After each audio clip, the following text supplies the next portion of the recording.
pejuang bagi orang hilang. Ia sempat membela para aktivis yang menjadi korban penculikan Kopassus pasca tragedi 98. Ini Nes, jadi karena aktivitas investigasi nyawa Munir diduga kuat dihilangkan. Pada saat ini saya akan membahas tentang salah satu kasus pelanggaran HAM yang pernah terjadi di Indonesia. Kasus ini adalah kasus tentang meninggalnya seorang aktivis HAM yang bernama Munir Said Thalib. Munir Said Thalib adalah seorang aktivis HAM yang lahir di Malang pada tanggal 8 Desember 1965. Munir meninggal dunia di dalam pesawat dalam perjalanannya menuju ke Amsterdam. Berikut kronologinya.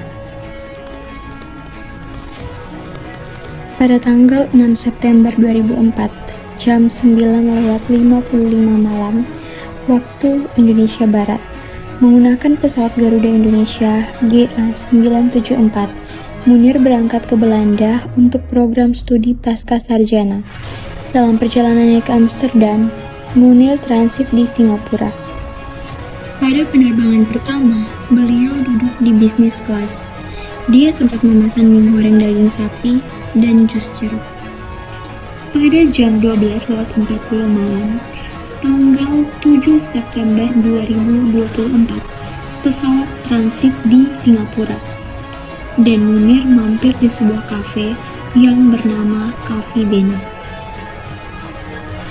Beberapa saat kemudian, dia menuju ke ruang tunggu pesawat. Dan pada saat itu, beliau sempat mengirimkan pesan ke istrinya yang berkata,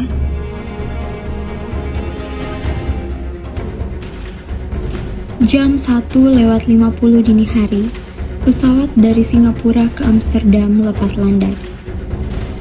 Namun, baru 3 jam setelah berangkat, Munir bolak-balik ke toilet dan terlihat seperti orang sakit. Pada saat itu, dia diberi pertolongan pertama oleh seorang dokter yang bernama Dr. Tirmizi, yang merupakan seorang penumpang di pesawat. Dan Munir dipindahkan tempat duduk dari 40G ke kursi 1J. Setelah sempat dirawat oleh dokter tersebut, nyawa Munir akhirnya tidak dapat diselamatkan. Beliau meninggal dunia pada pukul 8:10 waktu setempat, ketika pesawat berada di ketinggian 40.000 kaki di atas tanah Rumania.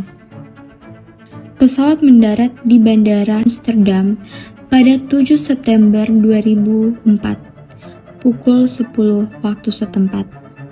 Setelah mendarat, 10 polisi militer masuk ke pesawat untuk menjalankan prosedur pemeriksaan saat ada penumpang meninggal dunia dalam penerbangan. Seluruh penumpang pesawat dilarang turun selama 20 menit hingga pemeriksaan selesai. Pada tanggal 12 September 2004, jenazah Munir pun dimakamkan di Kota Batu, Jawa Timur. Berselang 2 bulan setelah kematian Munir, Institut Forensik Belanda mengabarkan bahwa racun arsenik dalam jumlah dosis yang fatal ditemukan di tubuh sang aktivis HAM.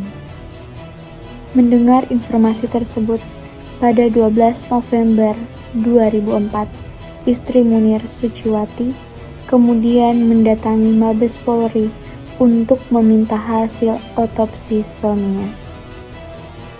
Namun Suciwati gagal mendapatkan hasil otopsi Munir. Desakan kepada pemerintah untuk mengungkapkan pelaku beserta dalang di balik kasus pembunuhan Munir pun disuarakan masyarakat di berbagai daerah. Sejumlah LSM kemudian mengadakan jumpa pers di kantor Kontras untuk mendesak pemerintah segera melakukan investigasi, menyerahkan hasil otopsi kepada keluarga Munir, dan membentuk tim penyelidikan independen dengan melibatkan masyarakat sipil. Pada 28 November 2004, sebanyak 8 kru Garuda yang melakukan penerbangan bersama Munir diperiksa di Mabes Polri. Selanjutnya, total ada 21 orang yang diperiksa terkait kasus itu. Setelah mendapat desakan dan gelombang demonstrasi dari masyarakat dan para aktivis HAM, Susilo Bambang Yudhoyono akhirnya mengesahkan tim pencari fakta untuk kasus Munir pada 23 Desember 2004. Selanjutnya, Presiden Susilo Bambang Yudhoyono atau SBY yang kala itu belum lama menjabat menggantikan Megawati berjanji akan menindaklanjuti kasus pembunuhan Munir. Pada 2005, tim pencari fakta atau TPF mulai mendesak Polri untuk segera menetapkan tersangka dalam kasus Munir. TPF menilai Polri terlalu lamban dalam mengungkapkan pembunuhan Munir, sedangkan pihak Garuda seakan menutup-nutupi kasus tersebut. Pada 18 Maret 2005, Polikarpus resmi ditetapkan sebagai tersangka pembunuhan Munir.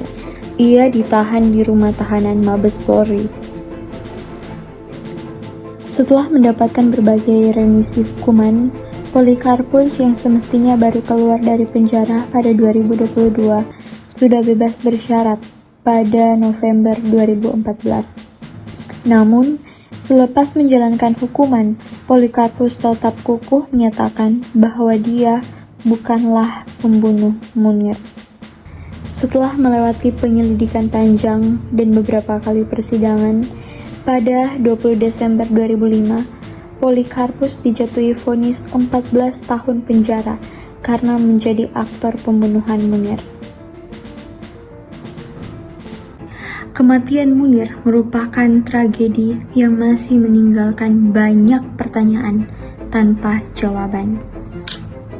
Termaksud kurangnya transparansi dalam penyelidikan kasus-kasus yang sensitif, bahkan yang melibatkan oknum-oknum seperti pemerintah dan aparat keamanan.